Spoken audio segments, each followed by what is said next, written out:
1 मार्च 2027 से शुरू होगी जनगणना और उसके साथ जातीय जनगणना भी होगी। हालांकि पहाड़ी राज्यों में ये अक्टूबर 2026 से ही शुरू हो जाएगी। इस बारे में बातचीत करने के लिए हमारे साथ कांग्रेस के सांसद इमरान मसूद हैं। बात कर लेते हैं। सर, ये जो मांग आप लगातार कर रहे थे जातीय जनगणना की जल्द से जल्द हो, अब तारीख भी आ गई है, 1 मार्च 2027 से शुरू हो, यानी पहाड़ी इलाकों में पहले हो रही है। इस पर आपका क्या कहना है? चुनाव की रणनीति है उनकी, हमारी वैचारिक जीत है, इसमें कोई दो राय नहीं। लेकिन जिस मकसद के लिए जनगणना कराई जा रही है वो मकसद तो हासिल होना चाहिए। किस प्रारूप पे होगी? अगर मॉडल बिहार का होगा तो कोई मतलब नहीं, उसका फिर कोई फ़ायदा नहीं होने वाला है। लेकिन अगर मॉडल तेलंगाना का होगा तो उसके ऊपर फ़ायदा होगा।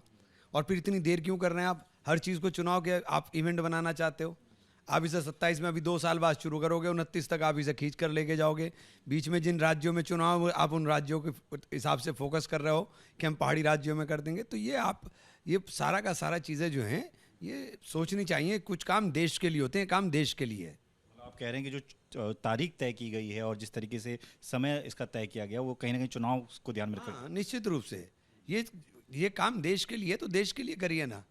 इस काम को देश के लिए करिए। लोगों का, जिनको उत्थान की बात राहुल जी ने जो देखा है सपना के, उनका उत्थान करने का काम होगा। जब उनकी पता चलेगा स्थिति क्या है तो उसी मकसद के लिए करिए ना। क्या इस बात का भी डर अब कांग्रेस को लग रहा है कि एक तो मुद्दा उनसे छीन लिया, जिस मुद्दे को लगातार उठाते रहे, अब अगर ये चुनाव तक खींचा जाता है तो उसका फायदा भी जो मिलना था वो बीजेपी को मिल जाएगा? सवाल मुद्दे का नहीं है, मुद्दा तो हमारा ही है। देखिए, जो देश हित के मुद्दे हैं वो सब हमारे हैं। ये तो बात करते हैं, हम तो सीधी बात कर रहे हैं। आपने तो बात करते हैं, बार बार जाति के खिलाफ आप ही बोल रहे थे। जातिगत जनगणना के खिलाफ आज जातिगत जनगणना की क्यों जरूरत पड़ रही है आपको? कोई आपको लग रहा है ना कि इसका नुकसान होगा, इसलिए आपने कहा है? राहुल गांधी ने कल सीज फायर को लेकर सवाल उठाए और सीधे तौर पर कहा कि नरेंद्र सरेंडर वाला कॉल आया है। लेकिन इस बात को लेकर बीजेपी ये कह रही है कि आप बीजेपी का अपमान कर लीजिए, कोई बात नहीं, लेकिन आप सेना का अपमान करने पर उतर आए हैं, और जो गलत बात। सेना का अपमान कहाँ हो गया भाई? सेना ने तो कहा, सीडीएस का बयान है कि हमने 8 घंटे में पाकिस्तान को घुटनों पर ला दिया। हम भी तो यही कह रहे हैं कि जब सेना को आपने उसकी जान हथेली पर रख करके घुसा दिया अंदर, और वो घुस गई थी और हमें पीओके कब्जा करने की तैयारी थी हमारी, हम पीओके पे 48 घंटे में अगले कब्जा कर लेते। आपने बटन दबा अमेरिका से सीज फायर। किस मकसद के लिए सीज फायर?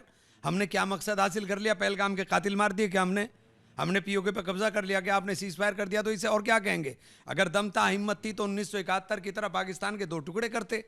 निक्सन ने तमाम फ़ोन किए, फ़ोन नहीं उठाए।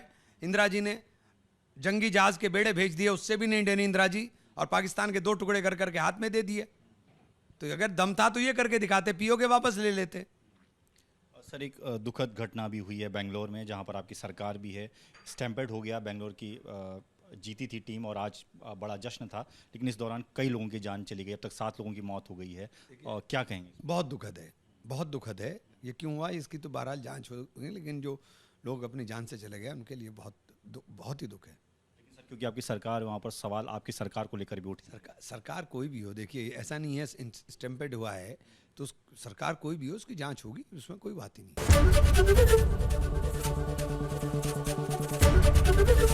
एबीपी गंगा, खबर आपकी, जुबान आपकी।